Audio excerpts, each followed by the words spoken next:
एक समय की बात है जब राजकुमार आदित्य अपने महल से जंगल की ओर जाते हैं।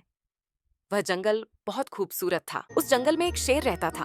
वह बहुत खतरनाक था। शेर ने एक लड़की को जंगल में देखा और शेर उसकी ओर बढ़ने लगा। तभी लड़की घबराई और चिल्लाने लगी, बचाओ बचाओ। तभी राजकुमार आदित्य आए और शेर से मुकाबला करने को तैयार हो गए। शेर भी उनकी तरफ बढ़ने लगा और दोनों में मुकाबला होने लगा। कुछ देर बाद राजकुमार ने शेर को परास्त कर दिया और शेर भी राजकुमार का दोस्त बन गया। उस लड़की ने हाथ जोड़कर बोला, जान बचाने के लिए बहुत बहुत धन्यवाद।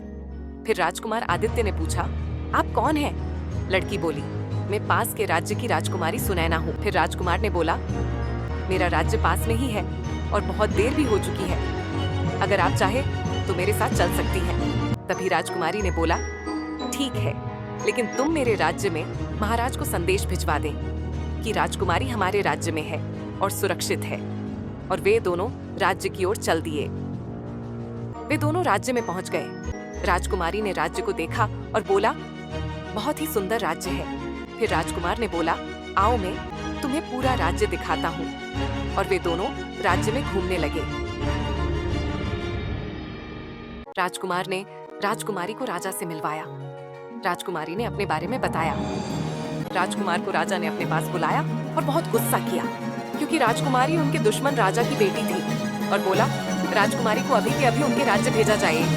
राजकुमार ने सभा में सबसे माफी मांगी और बोला, राजकुमारी मेरी अच्छी दोस्त बन गई है, कृपया उसे अभी नहीं भेजे, मैं आग्रह करता हूँ। राजकुमारी ने भी हाथ जोड़कर माफी मांगी। राजा को ये बात बिल्कुल पसंद नहीं आई और राजा ने अपने मंत्री और सलाहकारों को बुलाया और राजकुमार और राजकुमारी को राज्य से बाहर निकल दिया। राजकुमार और राजकुमारी राज्य से बाहर चले गए और एक गुफा में रहने लगे। उस गुफा में राजकुमार ने रहने की व्यवस्था की। वह एक शांत और जादुई गुफा थी। उसमें अनेक प्रकार की सामग्री और जादुई कांच और एक किताब थी जिसमें एक राज्य के बारे में जानकारी थी। राजकुमार ने उस किताब को बहुत गौर से देखा और पढ़ना शुरू किया। फिर उस किताब के बारे में राजकुमारी को बताया। फिर राजकुमारी ने भी उस किताब को पढ़ी। उस किताब में आगे जाने का रास्ता था। उस किताब की वजह से वे गुफा से बाहर निकले और उन्हें एक जादुई कांच मिला, जिससे वे सीधा गुफा से बाहर निकलकर जंगल में पहुंच गए। किताब की वजह से वे जंगल में आगे जाने का रास्ता खोजने लगे। आगे जाते जाते उन्हें दो और किताब मिली। उन किताबों को राजकुमार एक किताब और एक किताब राजकुमारी पढ़ने लगी। तभी उन्हें एक राज्य का एक खत मिला जिसमें राज्य के बारे में विशेष जानकारी थी। तभी एक स्वर ने राजकुमार पर हमला कर दिया। राजकुमार और राजकुमारी उससे लड़े और उसे हरा दिया। फिर उन्हें एक उसी राज्य के बहुत बूढ़े बाबा मिले। बाबा किसी की प्रतीक्षा कर रहे थे। शायद वे राजकुमार की ही प्रतीक्षा कर रहे थे। फिर उन्होंने राजकुमार और राजकुमारी को अपने पास बिठाया और राज्य के बारे में और बताया। बाबा ने उन्हें आशीर्वाद दिया और वे आगे बढ़ने लगे। तभी उन्होंने एक दरवाजा देखा और वे उसमें घुस गए।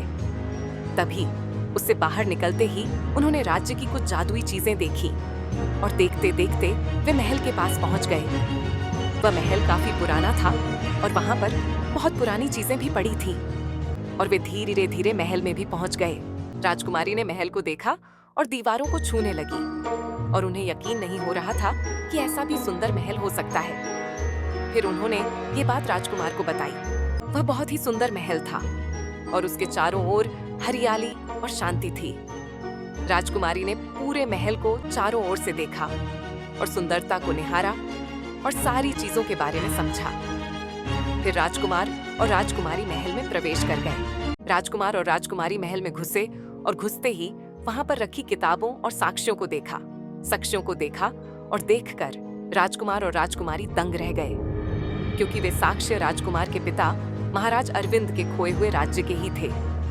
राजकुमार ने यह संदेश अपने पिताजी महाराज अरविंद को भिजवाया और राजकुमार और राजकुमारी ने शादी करने का फैसला किया। अब राजकुमार ने राज्य को संभाला और वे राजा बन गए और राजकुमारी नए राज्य की रानी बन गई।